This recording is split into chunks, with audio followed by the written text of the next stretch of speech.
Hey, what's up everybody? Rod J back again to take a look at another beer. Thanks for swinging by to check out another video.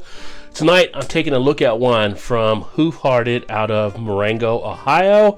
And if Hoof sounds like who farted, well, that's their little inside joke. Ha ha he he. So anyway, they're based out of Marengo, which is just north of Columbus.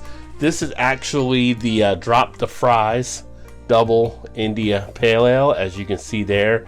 And what you're noticing on the cover are some fast food characters. So you have the Where's the Beef Lady, along with some of the McDonald's, Burger King type characters, and kind of an interesting choice for what they did for the design, but it's based off of the idea of how you would actually dip your fries into your Frosty when at Wendy's. Something I've never done. I was going to try to do it for the video here, and I thought about trying to do a side-by-side with this and that, but just never got around to it, and I wanted to really review this beer. I've had it a few times already. On the Beer Flow show, you may have seen me drinking it, or it might have been one of the hangouts, whatever. I did have it. This is my last one that I wanted to get the review done on it.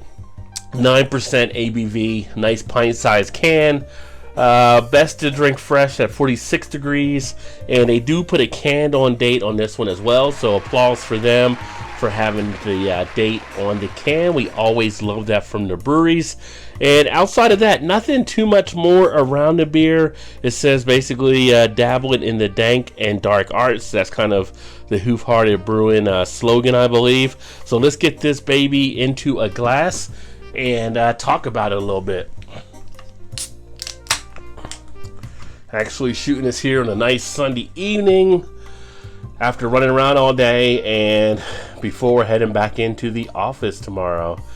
And when you see this, I'm still going under some of the recovery with the wrist at the time of this shooting, but I'm actually at a point now where they want me to take it on and off to start getting some of the functionality, I guess, back into the hand. I've been going to therapy and doing all that stuff. Thanks for all the well wishes from everybody out there.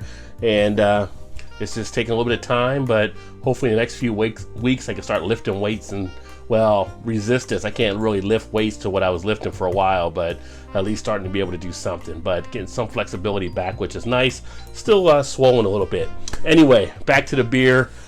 Nice, pretty much what you're used to, the customary kind of orange color on these double IPAs. Head itself that I poured out here, got about a finger of head. Started to come down a little bit. We'll put a little bit more in this snifter glass here, but it sits pretty much as an eggshell white color.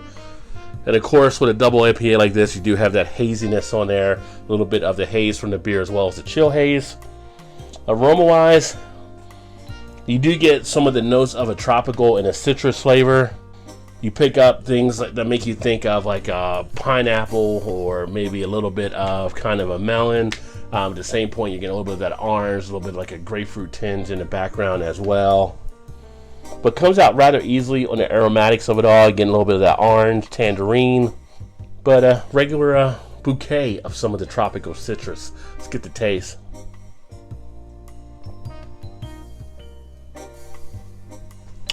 You get a nice amount of the flavor in the mouth. You have a nice swirl of citrus flavor. It's got a nice feel to it. It's actually not as dry as some of the other ones, or even semi-dry. You have a little bit of that in there, but you have a nice juiciness from the beer. You can really pick up the flavors nicely. Bitterness is toned down a little bit, again, with these double IPAs. Raising of the alcohol takes a little bit back off that IBU and the bitterness part. Just kind of smooths it out a little bit on that back end, but you are picking up a slight bit of that in the throat area. I can really taste the flavors in the mouth nicely.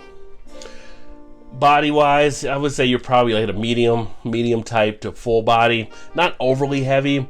I think if you had these on a hot day, they would dry you out a little bit. As we know, alcohol is dehydrating, but into the evening like I'm having it tonight, or as we get into some of the cooler type months, makes a better play in my mind for something where you want to enjoy this.